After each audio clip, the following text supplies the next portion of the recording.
Hello students, welcome to the online classes of Sacred Heart High School. Today we are going to study chapter 17, Effects of Light, part 2. Shadow.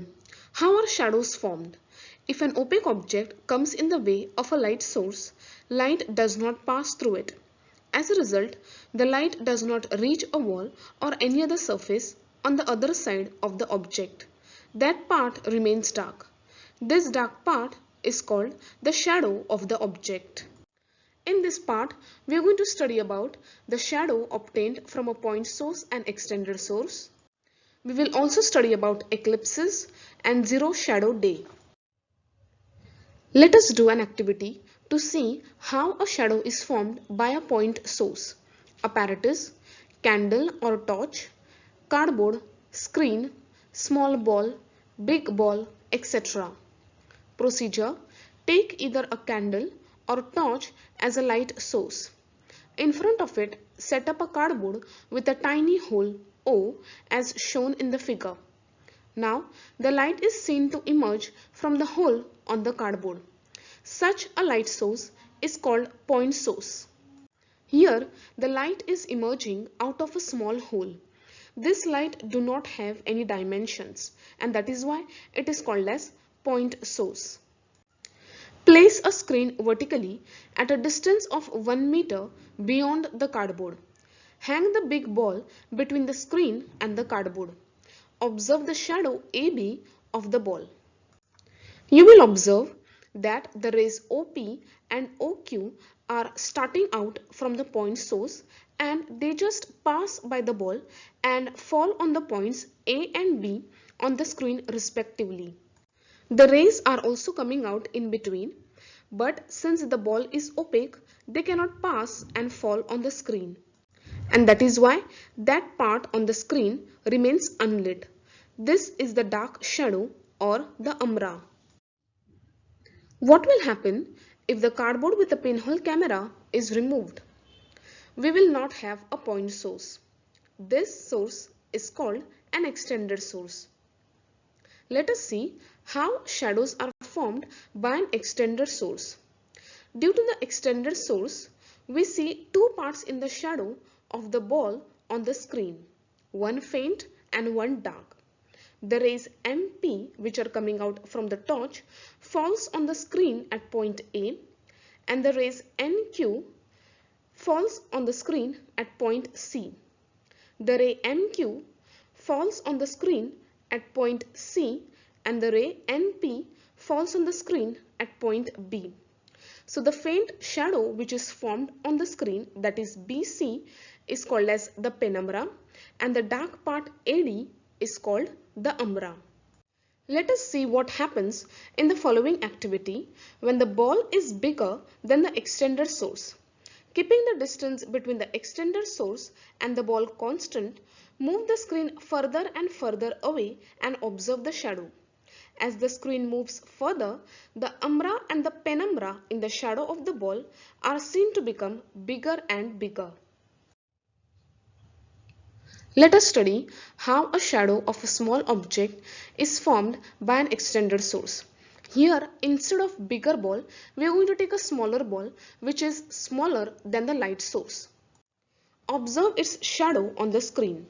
We see the umbra and the penumbra of the ball on it. The ray MP falls on the screen at point A and ray NQ falls on the screen at point D. Similarly, ray MQ falls on the screen at point C and ray NP falls on the screen at point B. The two shadows AD and BC are formed. AD is the umbra and BC is the penumbra. Now, without moving the light source and the ball, move the screen further away from the ball and observe its shadow. As the screen moves further, the umbra becomes smaller and smaller, and at a certain point it disappears, whereas the penumbra becomes larger. Eclipses. The moon revolves about the earth, and the earth, along with the moon, revolves around the sun. Their orbits of revolution are all different. But when the sun, the moon and the earth comes in a straight line, an eclipse is said to have taken place. An eclipse is an astronomical event that occurs when an astronomical object is temporarily obscured by passing into the shadow of another body or by having another body pass between it and the viewer. There are two types of eclipses, solar eclipse and lunar eclipse. A solar eclipse. Solar eclipse occurs when a portion of the earth is covered in a shadow cast by the moon. During its revolution, when the moon comes between the sun and the earth, a shadow of the moon falls on the earth and the sun cannot be seen from the part in the shadow. A solar eclipse is seen only on a new moon day. On new moon day, you cannot see the moon. The solar eclipse may be partial or total. In total solar eclipse, the disk of the sun is completely covered by the moon. When the solar disk is not covered fully by the moon, we have a partial solar eclipse. During a solar eclipse, ultraviolet rays which are harmful to us reach the earth. A solar eclipse should never be watched with the naked eye. A special type of goggles should be used for this purpose. Solar eclipse lasts for a few minutes. Lunar eclipse. Lunar eclipse occurs when the earth comes between the sun and the moon and a shadow of the earth falls on the moon and a part of the moon is covered. A lunar eclipse is seen only on a full moon night. On full moon night, the moon is illuminated. If the whole moon comes in the shadow of the earth, it is a total lunar eclipse. When the shadow of the earth is cast only on a part of the moon, it is a partial lunar eclipse. You can watch a lunar eclipse with the naked eye. A lunar eclipse can be seen over a period of a few hours. Zero shadow day. A zero shadow day is a day on which the sun does not cast a shadow of an object at noon. On this day, the sun reaches exactly overhead. On this day, at noon, the shadows completely disappear. This event can only be seen in the region between the Tropic of Cancer and the Tropic of Capricorn. This event occurs in summer on different days in different places in this region. I hope you have understood this lesson. Thank you.